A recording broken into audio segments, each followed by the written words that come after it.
सब भूले जा रहे हैं अपने आदर्शों को। कोई अगर भगवान है जो रक्षा करते हैं तो वो है भगवान Narasimha.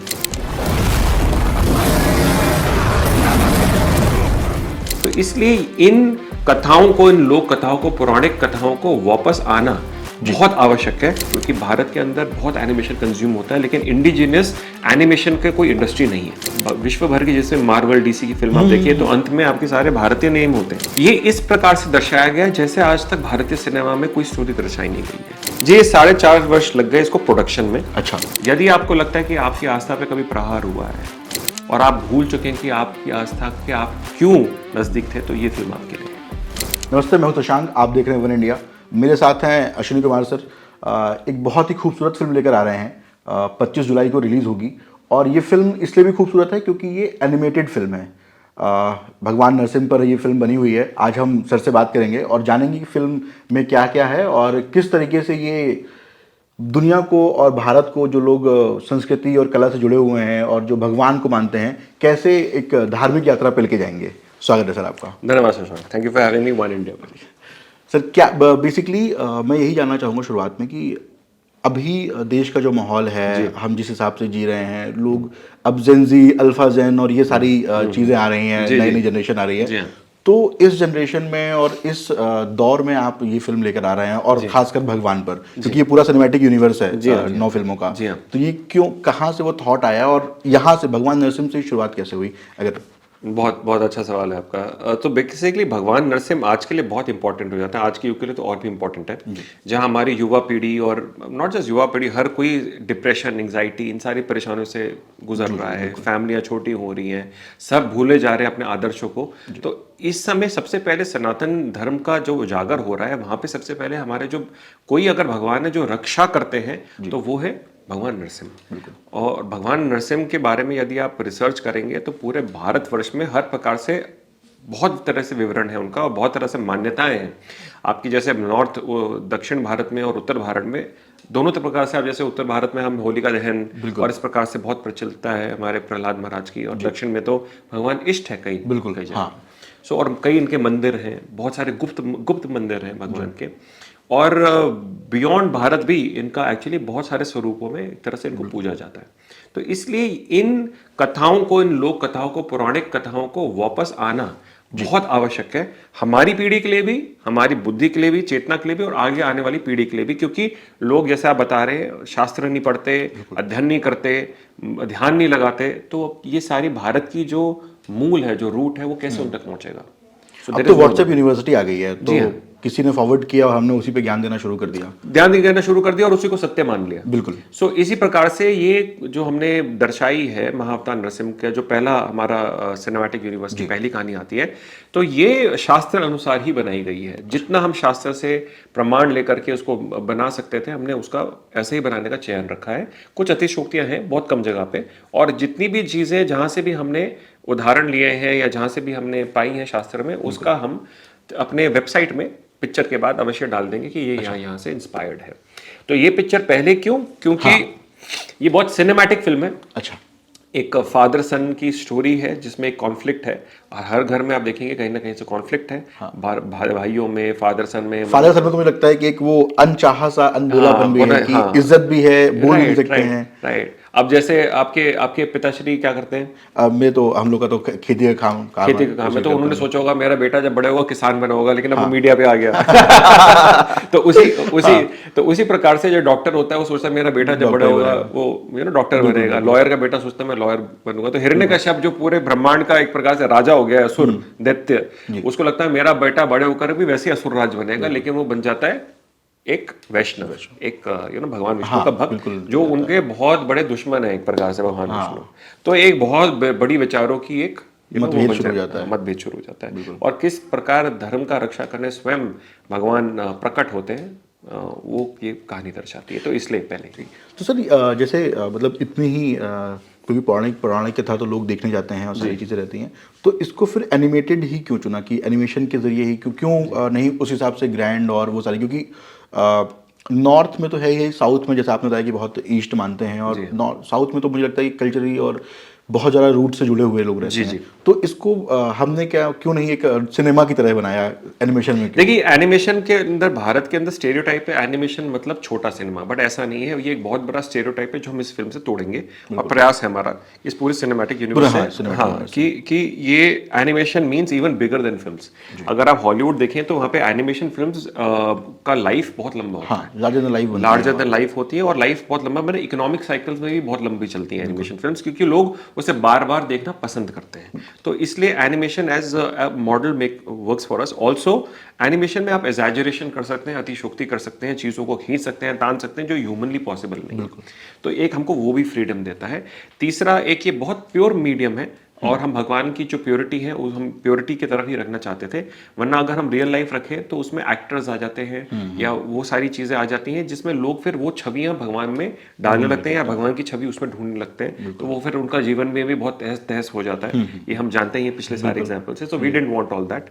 And last but not the least, animation एक मेरा ऐसा फील्ड है कि मुझे ऐसा लगता है कि भारत के अंदर एनिमेशन का एक रिवाइवल और एक नए प्रकार से नया सूरज लाने का बहुत समय आ गया है, क्योंकि भारत के अंदर बहुत एनिमेशन कंज्यूम होता है, लेकिन इंडिजिनियस एनिमेशन का कोई इंडस्ट्री नहीं है। बिल्कुल। भारत में विश्व भर की, जैसे मार्वल डीसी की फिल्म आप देखिए तो अंत में आपके सारे भारतीय नेम होते हैं। हाँ, हाँ, हाँ। लेकिन भारत के अंदर एनिमेशन की अगर बात करें तो इंडिजिनस खुद का एनिमेशन अभी भी उस बोल बचाल में नहीं है। तो वो सूर्य यहाँ पे किरण यहाँ पे प्रकाशित हुए, इसलिए एनिमेशन। क्योंकि आप खुद एनिमेशन से जुड़े रहे हैं। जी हाँ। और लंबा अनुभव है आपका। जी हाँ। तो इसमें किस प्रकार से आपने पूरा डायरेक्शन तो है ही आपका, जी हाँ। लेकिन एनिमेशन में और किस तरीके की क्या क्या चीज़ें लेकर आए, और साथ ही जैसा आप बोल रहे हैं कि हम रिवाइवल के लिए ये काम कर रहे हैं, तो क्या नया देखने को मिलेगा बतौर एक दर्शक की? एनिमेशन के थ्रू हमें क्या नया देखने को मिल सकता है? क्योंकि हमने हॉलीवुड बहुत देख लिया, अब हम कुछ जब भारतीय देसी कुछ देखना चाहते हैं, तो इसमें क्या मिलेगा हमें? देखिए एनिमेशन एक ऐसा माध्यम है जो आपको वो सारी कहानियां बताने में सहयोग देता है जो आप नॉर्मल तरीके से नहीं बताते, जैसा मैंने आपको कहा। जी। ये इस प्रकार से दर्शाया गया है जैसे आज तक भारतीय सिनेमा में कोई स्टोरी दर्शाई नहीं गई है। तो आप इसको इस प्रकार से एक्सपीरियंस कर पाएंगे, 3D में एक्सपीरियंस कर पाएंगे।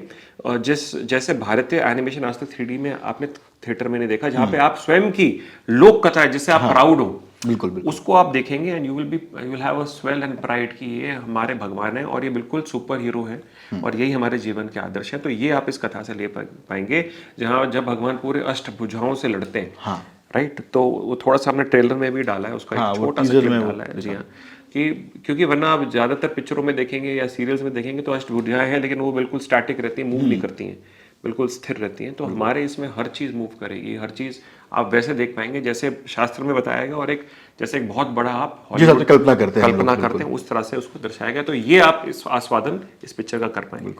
सर, ये आपने अंगूठी पहनी है, ये बता पाएंगे क्या ये क्या नरसिम्हा जी की है या फिर? जी हाँ, जी हाँ, ये जितने भी अंगूठी है या फिर आप ये पाएंगे, हम जो भी कुछ ग्रहण करते हैं पाते हैं नरसिंह भगवान की पूजा करके, क्योंकि नरसिंह भगवान हमारे रक्षक हैं। जी। तो ये पूरे नरसिंह भगवान की स्थापना करके उनकी पूजा यज्ञ करके हम ये कंठित करते हैं, और ताकि वो हमारे को हमारी रक्षा करें, हमारी भक्ति की रक्षा करें। जी सर, जैसे कि ये तो अभी से नहीं, पहले भी बना हुआ है, जैसे पिछले कुछ सालों में भी देखी, और पौराणिक कथाएं बन रही हैं, लेकिन उनमें बैकलैश भी मिल रहा है। तो क्या ये भी वजह है कि क्या वजह है उनको कि लेकर, जैसा आपने बोला कि भाई हमने तो एनिमेशन में ही बनाया है कि थोड़ा सा लिबर्टी मिल जाएगी, सिनेमेटिक लिबर्टी मिल जाएगी हमें, और थोड़ा सा अतिशोक्ति कर सकते हैं। तो क्या जब हम किसी एक्टर को लेते हैं या फिर एक्ट्रेस को लेते हैं किसी भगवान के उसमें, तो इस वजह से उसका बैकलैश मिलता है या फिर वैसे ही बन नहीं पा रहा है जैसा सिनेमा बनना चाहिए? देखिए, बैकलैश के बहुत सारे कारण हैं। उसका सबसे बड़ा कारण ये है कि मूल जो है, हमारा जो धर्म का मूल है, वो मूल को पकड़ना बहुत आवश्यक है। और धर्म की बहुत सारी भ्रांतियां हैं, बहुत सारे उसके दर्शन हैं पूरे भारत में, और हर तरीके से हर इंसान उसको अलग तरीके, सब्जेक्टिव तरीके से दिखता है। तो एक सार्वजनिक तरीका है और एक सब्जेक्टिव तरीका है। हमको वो पकड़ना पड़ेगा जो दोनों को केटर करता हो। जी। आप इसको पकड़ के इसको छोड़ नहीं सकते और इसको पकड़ के इसको छोड़ नहीं सकते। तो आपको एक वो मूल पकड़ना होगा। तो यदि वो मूल को हम पकड़ करके अतिशोक्ति भी करेंगे तो उसमें, क्योंकि आप नुक्कड़ नाटक वगैरह भी देखिए, जिस तरह से लोक कथाएं हमारे आगे बढ़ी, उसमें सब में अतिशोक्तियां ही हैं। So that is not the problem. The problem is that does it give you that same message, that same feeling and that same divinity, यदि उसको हम टच ना करें और उसको हूबहू प्रेजेंट करें, क्योंकि वो जो डिविनिटी है वो सनातन है। बिल्कुल। आपने वही एनिमेशन वाली बात कही, तो मैं एक फिर से वहाँ लौटना चाहूँगा कि जैसा आपने बोला तो जो दुनिया की तमाम जितनी भी बड़ी बड़ी फिल्में जो ऑस्कर मिली हुई हैं तो भारतीय ही एजेंसी है जिसने उसका पूरा एनिमेशन किया हुआ है। जी। इस फिल्म में भी क्या जितने भी एनिमेटर्स हैं जितने भी एडिटर्स हैं वो सारे इंडियंस हैं क्या है, थोड़ा सा अगर आप मुझे कास्ट एंड क्रू बताएं, क्योंकि फिल्म के जो सामने दिखते हैं उनके बारे में तो बहुत चर्चा होती है, लेकिन वो जो एक आदमी है जो सिर्फ 20 घंटे रोटो ही काट रहा है उनके बारे में बताएं कि वो कितने लोग हैं और कैसे क्या टीम हुई है, कितने समय की ये मेहनत है जो हमको 25 तारीख को देखने को मिलेगी। जी, ये 4.5 वर्ष लग गए इसको प्रोडक्शन में। अच्छा, ठीक है। और इसमें सबसे पहले मैं डायरेक्शन तो मेरे थ्रू है ही है, बट हमारी प्रोड्यूसर हैं जिन्होंने इस फिल्म को प्रोड्यूस कराया है, इसमें इन्वेस्ट किया है कोविड के 2 डिफिकल्ट दौर और सारे वो जहाँ पर भी हम गए, जहाँ पर भी हमको रिजेक्शंस मिली पहले कि ऐसा विचार रखने के लिए, ऐसा विजन रखने के लिए, उन्होंने साथ दिया और पैसा लगाया और लगाते गए तब तक जब तक हो ना जाए। बिल्कुल। उसमें शिल्पा जो प्रोड्यूसर हमारी मेन है, साथ में हमारे जो परिवार है दोनों, हमारा she is also my wife, हमारे परिवार हम सब जब ने इसको करा, साथ में अपार ग्रुप जिसमें हमारे नुपुर जी हैं, चैतन्य देसाई जी हैं, कुशल देसाई जी हैं, सब ने हमारा सहयोग दिया इसको फिनिश करने में। बिल्कुल। और उसके अलावा टेक्निकल टीम में बेसिकली हमारे जो आ जाते हैं, तो हमारा देखिए जो बाहर की फिल्में बनती हैं उसमें हजारों लोग होते हैं। बिल्कुल बिल्कुल। और यहाँ पे चंद 100 लोगों ने ही ये हमने बेड़ा उठा करके ये चलाया। जैसे आपने 300 पिक्चर देखी थी ना, कि 300 लोगों ने मिलकर के 10 लाख लोगों से युद्ध किया, तो हमारी टीम भी वॉरियर्स की ऐसी टीम है। अच्छा। राइट। तो वहाँ पे समय हो गया जो जिन्होंने पूरा हमारा टेक्निकल बैकबोन है, हमारा मनीष होगा जो पूरा सुपरवाइज करा है, और बहुत सारे आर्टिस्ट हैं क्लीम के जिन्होंने रात दिन लग करके वो सारे काम किए जो एक पर्टिकुलर आर्टिस्ट सोच भी नहीं सकता, और अब भी कर रहे हैं जब हम बैठे हुए हैं, ताकि हम वो एक्सपीरियंस कर सके जो आज तक ऐसा जनरेट नहीं हुआ, क्योंकि ऐसी पाइपलाइन आज तक भारत में इंडिजिनियस प्रोडक्ट के लिए बनी ही नहीं है। तो ये पाइपलाइन भी हमने खुद ढूंढी, इसको बनाने के तरीके भी हमने खुद ढूंढे, बना करके रिजेक्ट भी हमने खुद करा, और बार बार फिर बनाते गए, तब तक बनाते गए जब तक हमको नहीं लगा कि ये अब हमारा बेस्ट है, हमारा बेस्ट है। तो जो आप देखेंगे वो क्लीम की 4.5 साल की, क्लीम के वॉरियर्स की, क्लीम के आर्टिस्ट की 4.5 साल की मेहनत है। इसमें बहुत मतलब पूरे भारत का प्रोडक्ट है ये, क्योंकि जितने भी आर्टिस्ट हैं पूरे भारत के ही आर्टिस्ट हैं। अच्छा। और बहुत बड़ी बड़ी फिल्मों में भी काम कर चुके हैं, और लेकिन यहाँ से हमारे से जुड़ने के बाद इस विजन से ये लोग जुड़े रहे हैं कि भारत में अब ऐसा एक बहुत बड़ा रेवोल्यूशन आना चाहिए एनिमेशन इंडस्ट्री को लेकर के। हमारे प्रोड्यूसर्स हों और हमारे आर्टिस्ट हो, सब ने इसमें बहुत सहयोग दिया। उसके अलावा फिर म्यूजिक सैम CS, जिन्होंने विक्रम वेदा और रॉकेटरी जैसे, और रिसेंटली पुष्पा 2 में उन्होंने बहुत टंका बजाया, बहुत खूबसूरत म्यूजिक दिया है उन्होंने। और उसके अलावा जितनी भी डबिंग आर्टिस्ट हैं हमारे, चाहे नॉर्थ की हो चाहे साउथ लैंग्वेजेस को, उन्होंने बहुत बहुत बहुत सहयोग दिया। और वो बस बाकी फिल्म आपके सामने ही। बस ये आखिरी सवाल कि दर्शकों को सिनेमा घर तक पहुंचना है, क्योंकि अभी बड़ा कठिन दौर है कि दर्शक सिनेमा घर तक पहुंचे, ये भी हम लोग के लिए एक बड़ा बीड़ा है। तो क्या है इस फिल्म के माध्यम से हम ऐसा क्या परोस रहे हैं? जैसे आपने बताया कि एक तो पौराणिक कथा तो है ही, साथ ही साथ एनिमेशन का रिवॉल्यूशन है और सारी चीज़ें, लेकिन और भी क्या कुछ ऐसा एक हुक पॉइंट है कि जिससे दर्शक खींचा चला है, वो एक बता दें आप कि क्यों आना ही चाहिए? अगर ये फिल्म मिस कर दी तो फिर जो आगे की जो 8 लाइनअप है उसमें क्या मिस करेंगे आप? ये अगर आप बता सकें प्लीज़। देखिए, ये फिल्म अपने आप में वैसे जो महाअवतार का सिनेमैटिक यूनिवर्स होने वाला है, उसकी खास बात ये है कि आप इसमें हमारे पास 7 फिल्में हैं, साथ में कॉमिक्स हैं, गेम्स हैं, but they can all B independently be consumed. हम नहीं चाहते कि आपने ये नहीं देखा तो आपका ये मिस हो गया, ये नहीं देखा तो ये मिस हो गया। तो हमारा प्रयास है कि इस प्रकार से बनाया जाए कि आप इसको एज ए इंडिपेंडेंट यूनिट भी कंज्यूम कर पाएं, लेकिन at the end of the day जब आप इसको देखेंगे तो पूरा एक टाइम बेस्ड रेवोल्यूशन, जैसे भगवान का अवतार जो आते हैं हमारे, हमको पता है एक क्रम में है, एक क्रम में है और एक मनवंतर के अनुसार है, तो उस तरह से हम उसको दर्शाएंगे कि उसका पूरा एक्सपीरियंस ले पाए।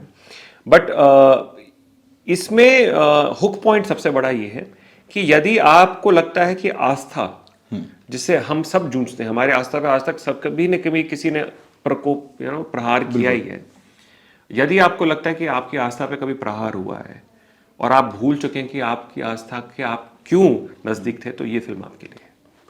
Thank you so much sir, उम्मीद करता हूँ फिल्म अच्छा करे, बाकी सब फिल्म देखने जाएंगे। धन्यवाद। हरि बोल। Subscribe to One India and never miss an update.